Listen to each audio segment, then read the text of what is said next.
L'Assemblée nationale tient une séance plénière consacrée à la réponse du ministre de la Santé à une question orale sur la fièvre de la vallée du Rift.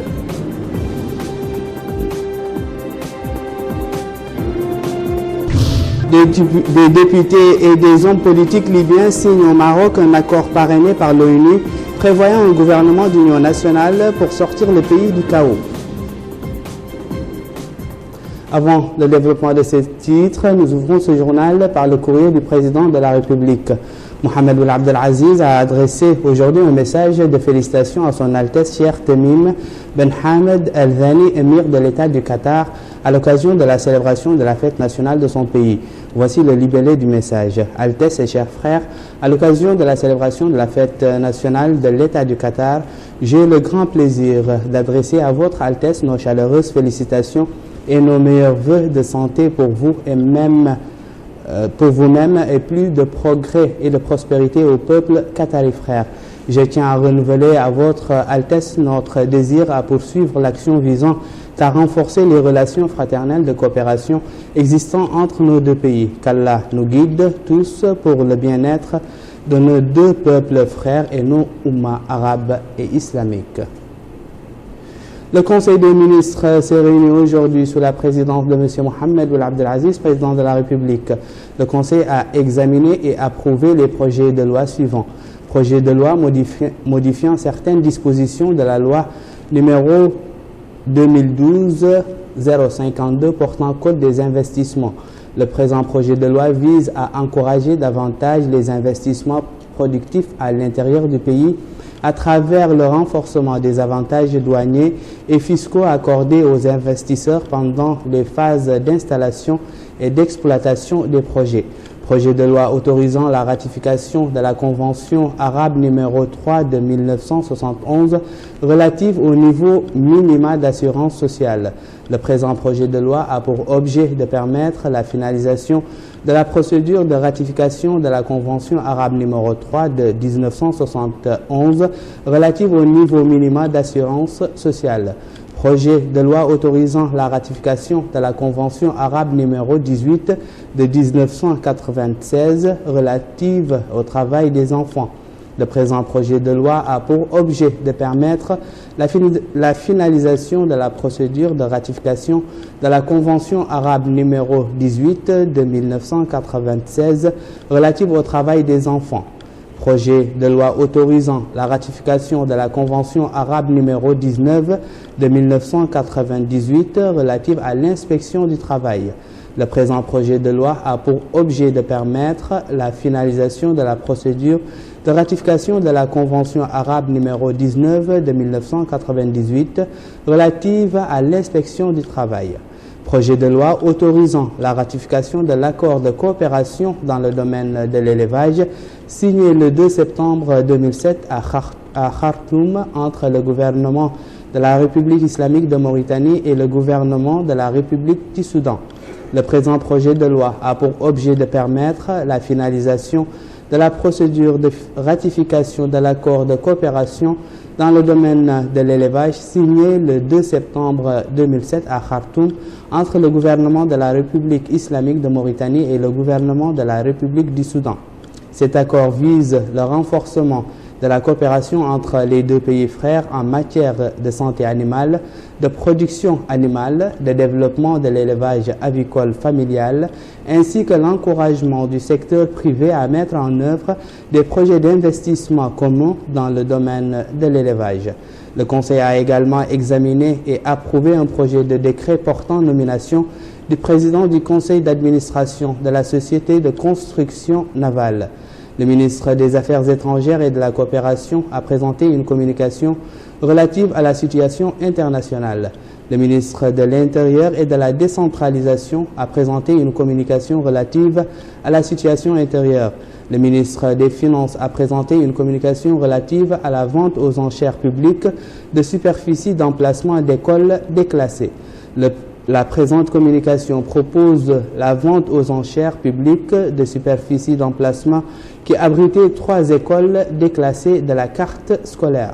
Ce déclassement s'explique par le souci de mettre les élèves dans un environnement propice et éviter leur exposition aux risques liés à la proximité de la circulation routière, des marchés et des foules. La ministre de la Culture et de l'Artisanat a présenté une communication relative à la participation de la République islamique de Mauritanie à l'exposition internationale Expo 2016 Antalya en Turquie. Cette communication propose un train de mesures en vue d'assurer une bonne préparation de la participation de notre pays à l'exposition internationale Expo 2016 prévue à Antalya du 23 avril au 30 octobre 2016. Enfin, le Conseil a pris les mesures individuelles suivantes. Ministère des Pêches et de l'Économie maritime, cabinet du ministre, chargé de mission Sidi Mohamed Ould Sidi. Conseillère Boba Mentel Khalos, ex-conseillère d'administration centrale. Direction du développement et de la valorisation des produits, directeur adjoint Mohamed Ould Mbarak, cadre au ministère de l'élevage. Établissement public, ministère de l'élevage, établissement public, Société mauritanienne de production de lait, directeur général Cheikh Ould Bedda, ingénieur principal en équipement énergétique. Ministère de l'Emploi, de la formation professionnelle et des technologies de l'information et de la communication. Établissement public, Institut national pour la promotion de la formation technique et professionnelle, directrice générale adjointe, Voilement Seydina Ali Ould Mini, précédemment cadre à la garde-côte de Mauritanie. Le ministre de l'Équipement et des Transports, ministre des Relations avec le Parlement et la société civile, porte-parole du gouvernement par intérim, Mohamed Ould Khouna, et le ministre des Affaires économiques et du Développement, Sid Ahmed Ould Raïs, ont commenté aujourd'hui les résultats du Conseil des ministres tenu quelques instants plus tôt. Mohamed Ould Khouna a indiqué que le Conseil a approuvé nombre de projets de loi et de communication dont la modification de certaines dispositions du Code des investissements et la ratification de la Convention arabe numéro 3 de 1971 sur le niveau minimum d'assurance sociale ainsi que l'accord de coopération mauritano-soudanais sur l'élevage. Le Conseil a également entendu une communication sur la participation de la Mauritanie à l'exposition universelle Antalya en Turquie. À son tour, le ministre des Affaires économiques et du Développement a expliqué que la modification du Code des investissements porte essentiellement sur l'amendement de la loi portant sur l'investissement en son article 22 qui traite des investissements à l'intérieur du pays, de sorte que le nouveau texte décide de 3 niveaux d'investissement qui bénéficient d'un rabattement des taxes douanières de 3,5% à 0%, en plus d'une exonération fiscale pendant une durée de 8 ans au lieu de 3 ans dans l'ancien texte. Il a souligné que l'objectif recherché par cet amendement est d'attirer les investisseurs à l'intérieur du pays et de favoriser, ce faisant, plus d'équité dans la répartition de l'investissement sur l'ensemble du territoire national. L'actualité parlementaire est marquée dans ce journal par la séance plénière tenue à l'Assemblée nationale hier après-midi sous la présidence du député El Mrabout Ould Bennahi, vice-président de l'Assemblée. Cette séance était consacrée à la réponse du ministre de la Santé Ahmed Ould Haddamin Ould Jelvoun à la question posée par le député Mahfouz Ould Jdei sur la fièvre qu'a connue cet hivernage Nouakchott et d'autres villes du pays. Rabia Adida. Cette séance plénière tenue par l'Assemblée nationale sous la présidence du député El Mrabout Ould Bennahi, vice-président de l'Assemblée, a été consacrée à la réponse du ministre de la Santé, M. Ahmed Ould Haddamin Ould Jelvoun, à la question posée par le député Mahfouz Ould Jdei sur la fièvre qu'a connue cet hivernage Nouakchott et d'autres villes du pays. Dans sa réponse, le ministre a remercié le député pour avoir posé cette question qui lui offre l'occasion d'éclairer l'opinion publique sur ce sujet qui a fait l'objet de beaucoup de rumeurs. Il a précisé qu'au mois d'août dernier, les wilayas du sud, du sud-ouest et de Nouakchott ont connu des précipitations qui se sont poursuivies jusqu'au mois d'octobre et même au début de novembre, entraînant le développement des herbes et la stagnation des eaux qui ont causé l'apparition d'un grand nombre d'insectes dont certains transmettent des maladies qui menacent la santé des citoyens, particulièrement le paludisme, concerné la fièvre dengue et la fièvre de la vallée du Rift. Il a ajouté que l'apparition de cas suspects de fièvre dengue en 2015 ont amené le ministère de la Santé à entreprendre avec beaucoup de professionnalisme des analyses rapides pour affirmer la nature des cas en vue de prendre les mesures qui s'imposent.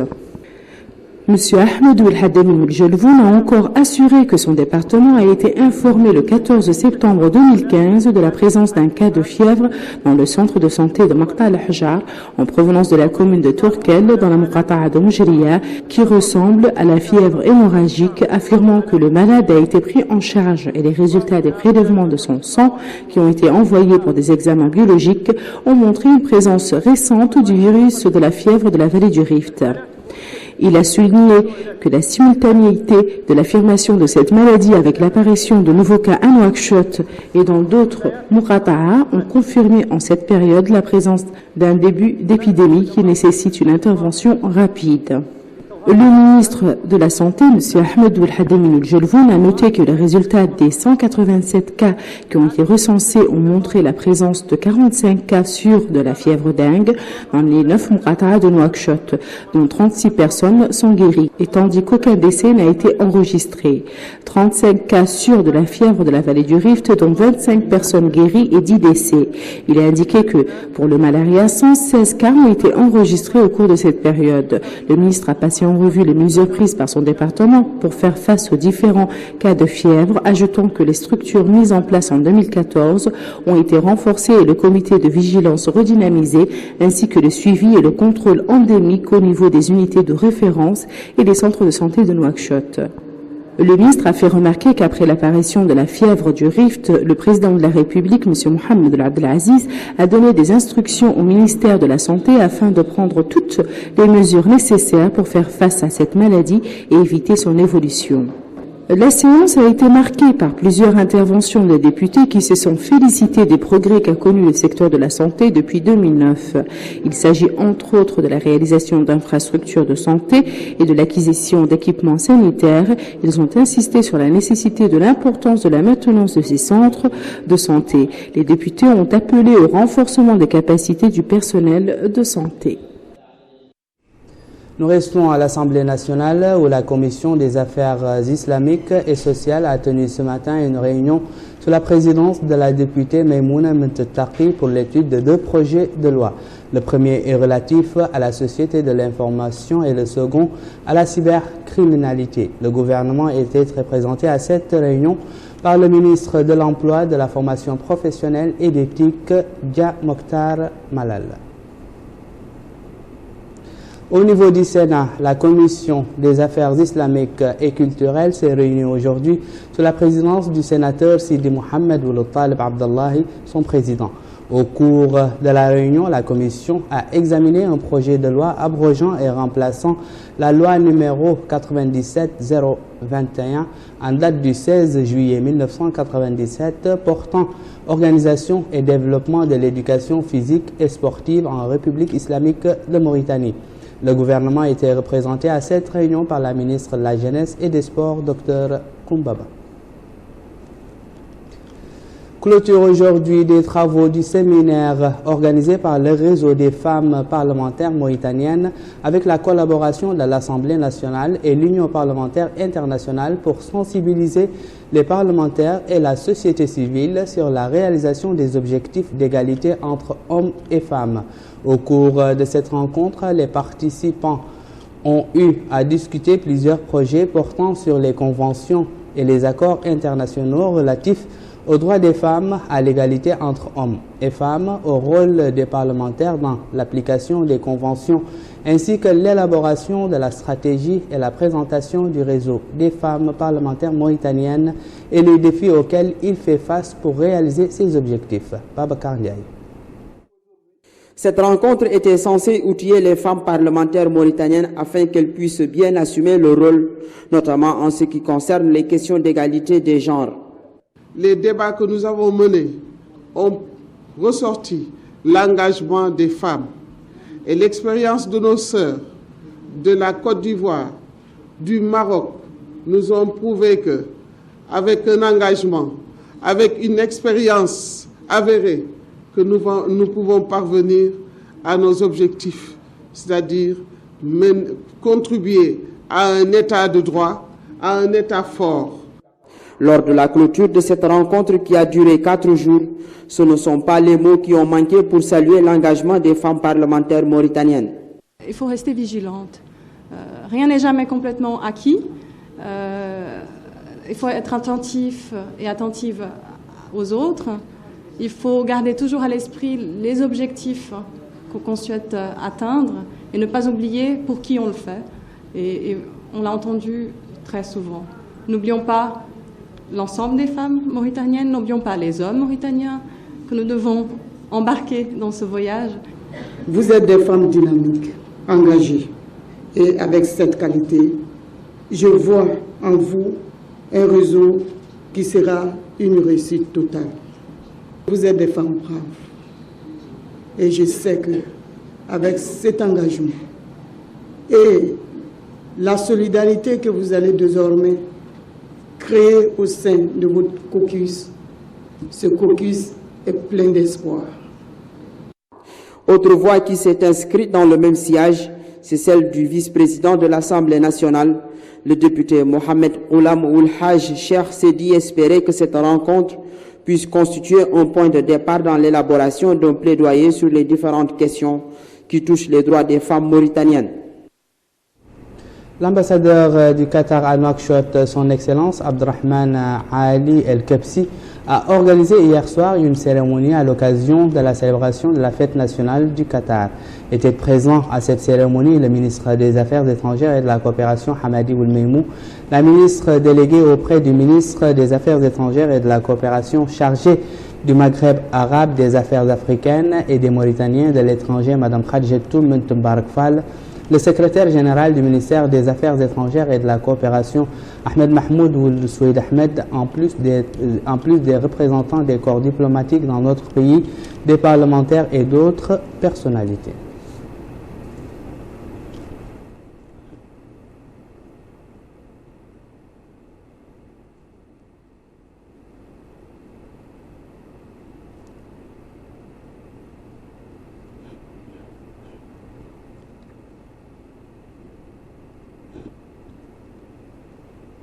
Démarrage aujourd'hui à Nouakchott des travaux d'un atelier de plaidoyer et de sensibilisation sur le droit à l'éducation organisé par l'association mauritanienne SOS Exclus pour la protection et l'épanouissement de la famille, de l'enfant et des personnes vulnérables.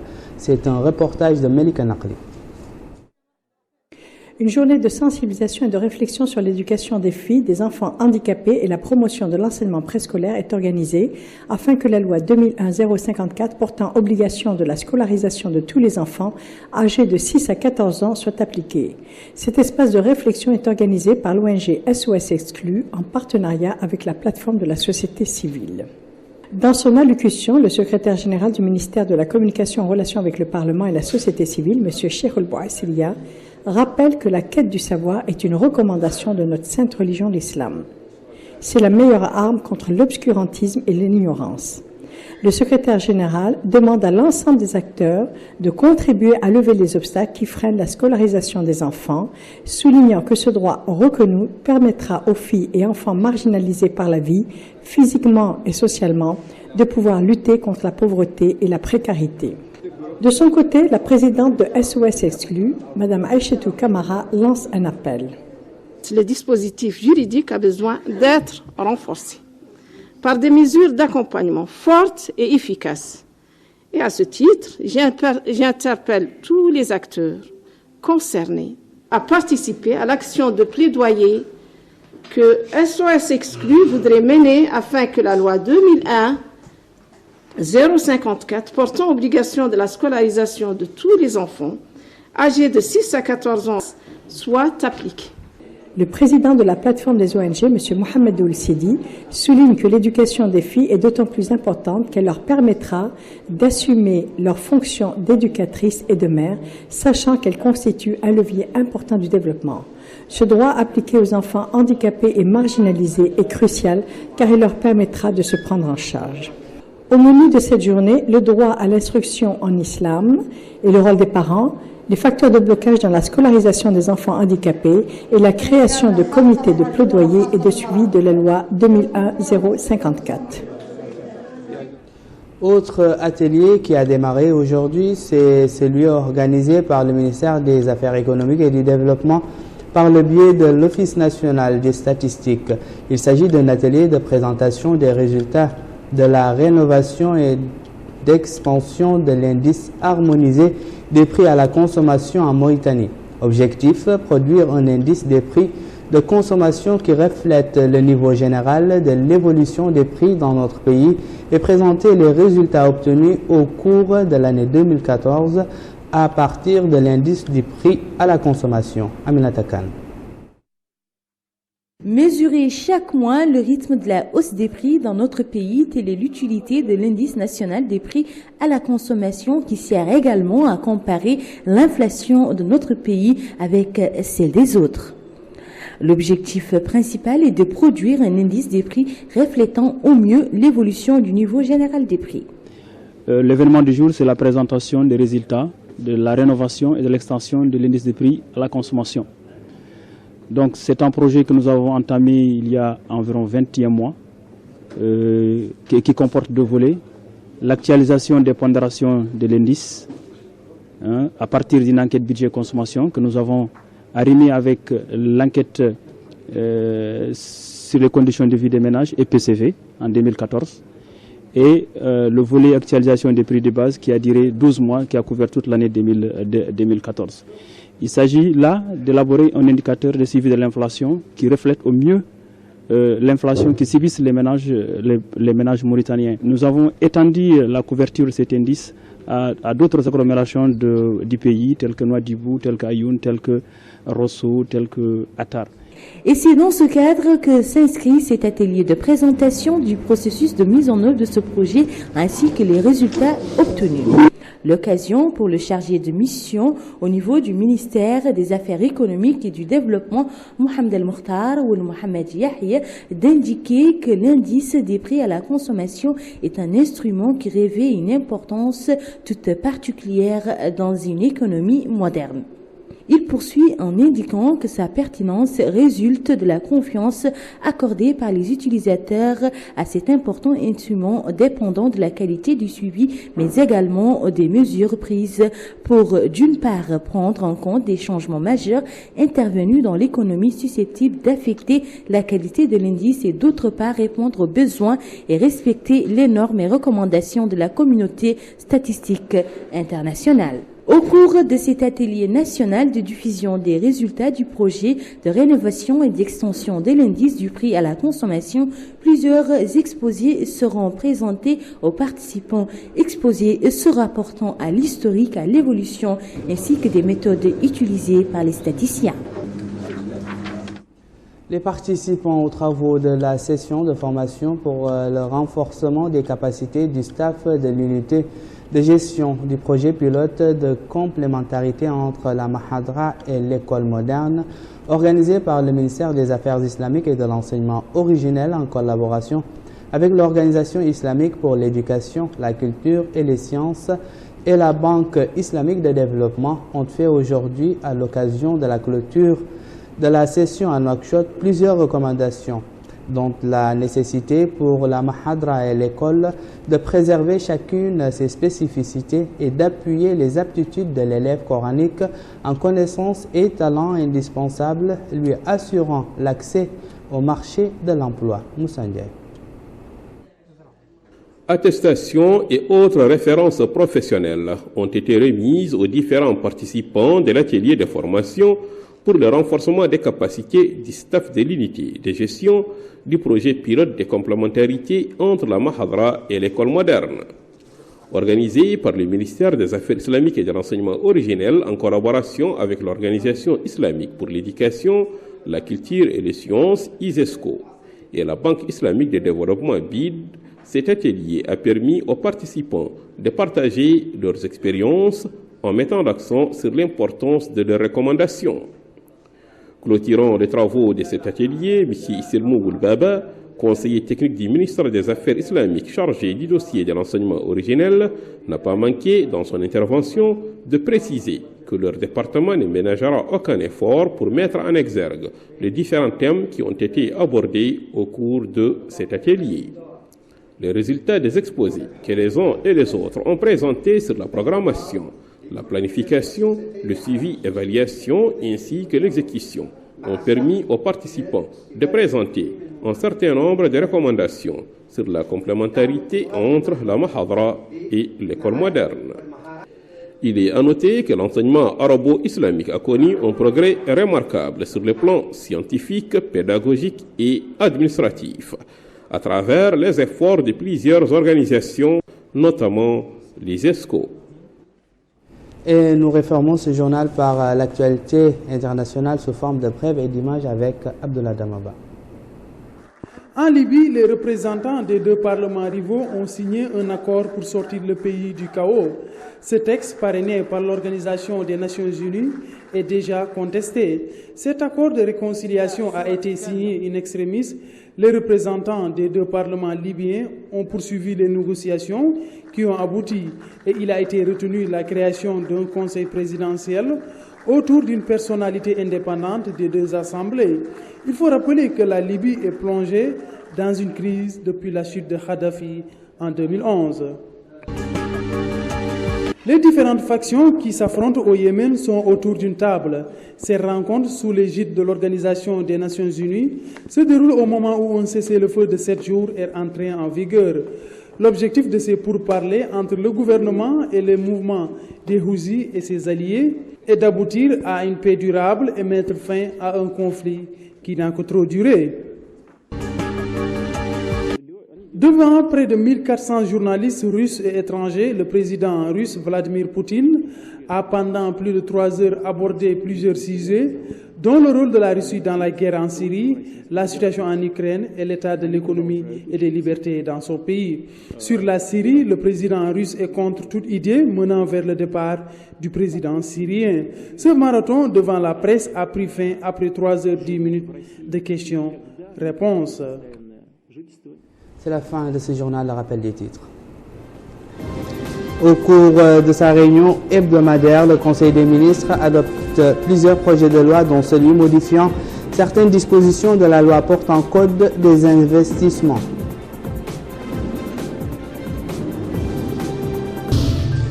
Vous avez également suivi dans le journal la séance plénière consacrée à la réponse du ministre de la Santé à une question orale sur la fièvre à Nouakchott et dans ses environs. Des députés et des hommes politiques libyens signent au Maroc un accord parrainé par l'ONU prévoyant un gouvernement d'union nationale pour sortir le pays du chaos. Où que vous soyez, merci de nous avoir suivis. Merci également de votre fidélité. Au revoir.